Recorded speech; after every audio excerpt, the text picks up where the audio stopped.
गुरुब्रह्मा गुरुविष्णु गुरुदेवो महेश्वरा गुरु साक्षात् परब्रह्म तस्मै श्री गुरुवे नमः। ओम श्री गणेशाय नमः। बोल शंकर भगवान की जय, बोल गौरा मैया की जय। हर हर महादेव।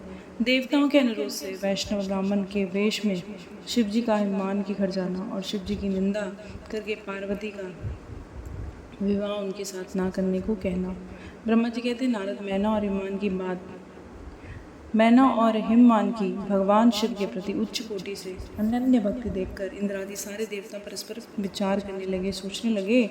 और फिर गुरु बृहस्पति और ब्रह्मा जी समृद्धि के अनुसार सारे मुख्य जो देवता थे, जो मेन प्रधान देवता थे, और शिव जी के पास जाकर उनसे प्रणाम किया और हाथ जोड़कर उनकी स्तुति करने लगे। देवता कहते हैं, देव देव महादेव करुणा सागर शंभो शंकर, हम आपकी शरण में आए हैं, कृपा कीजिए। आपको नमस्कार है स्वामी। आप भक्त वत्सल होने के साथ सदा भक्तों के कार्य को भी सिद्ध करते हैं, दीनों का उद्धार करने वाले दया के सिंधु हैं, भक्तों को विपत्तियों से छुड़ाने वाले हैं। इस प्रकार से महेश्वर की स्तुति करके इंद्र सहित संपूर्ण देवताओं ने मैना और हिमवान के अनन्य शिव भक्ति के विषय में सारी बातें आदरपूर्वक बताई हैं। देवताओं की इस बात को सुनकर महेश्वर ने उनकी प्रार्थना स्वीकार कर ली, हंसते हुए उन्हें आश्वासन देकर विदा किया।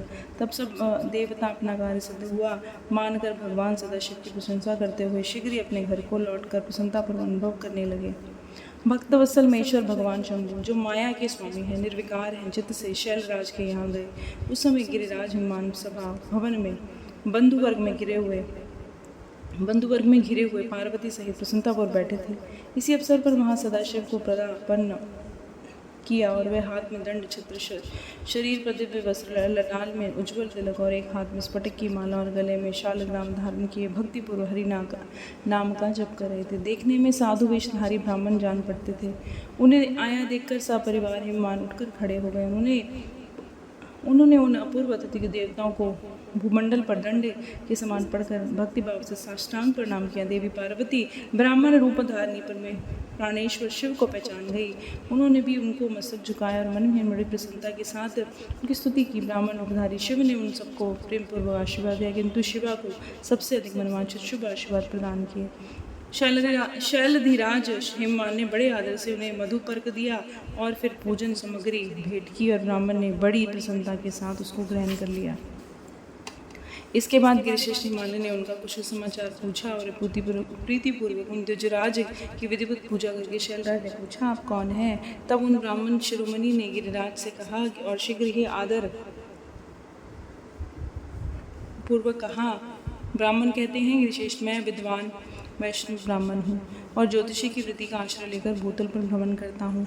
मन के समान मेरी गति है, जैसे मन भागता है वैसे मेरी गति है। मैं सर्वत्र जाने में समर्थ हूँ, किसी भी जगह मैं पहुँच जाता हूँ। गुरु की दी हुई शक्ति से सर्वज्ञ, परोपकारी, शुद्ध आत्मा, दया सिंधु और बिना विकार नाशक हूँ। कोई विकार नहीं है मुझ में। मुझे ज्ञात हुआ है कि तुम अपनी लक्ष्मी सरी की सुंदरी रूप वाली द्रव्य सुरक्षा पुत्री को एक आश्रय रहित असंग कुरूप और गुणहीन वर महादेव जी के हाथ में देना चाहते हो। वे रुद्र देवता मरघट के वास करते हैं, शरीर में सांप लपेटते हैं और योग साधते फिरते हैं।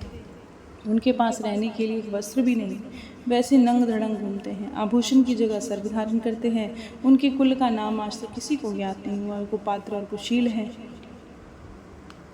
विहार से दूर रहते हैं, सारे शरीर में भस्म लगाते हैं, क्रोधी है, अविवेकी हैं। उनकी अवस्था कितनी है इस गति में यह किसी को ज्ञात नहीं। वह कुसुप्त जटा का बोझ सदा सिर पर धारण करते हैं।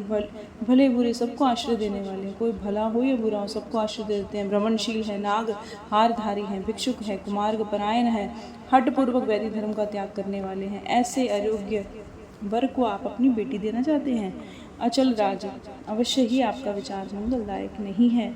नारायण कुल में उत्पन्न हुए ज्ञानियों विशिष्ट गिरिराज, मेरे कथन को मर्म समझो।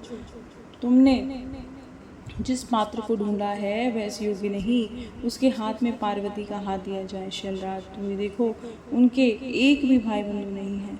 तुम तो बड़े ही रत्नों की खान हो, किंतु उनके घर में भूंजी भांग भी नहीं है, भूंजी हुई भांग भी नहीं, वे सर्वथा निर्धन है। गिरिराज, तुम शीघ्र ही अपने भाई बंधुओं और मैना देवी से सभी बेटों से, पंडितों से और प्रयत्नपूर्वक पूछ लो, किंतु पार्वती से ना पूछना, क्योंकि उन्हें शिव के दोष गुण की परख नहीं है। ब्रह्मा जी कहते हैं नारद ऐसा कहकर वे ब्राह्मण देवता जो बहुत प्रकार की लीला करने वाले शाश्वत स्वरूप शिव ही थे, शीघ्र ही खा पी कर आनंदपूर्वक वहाँ से आए और फिर को चले गए।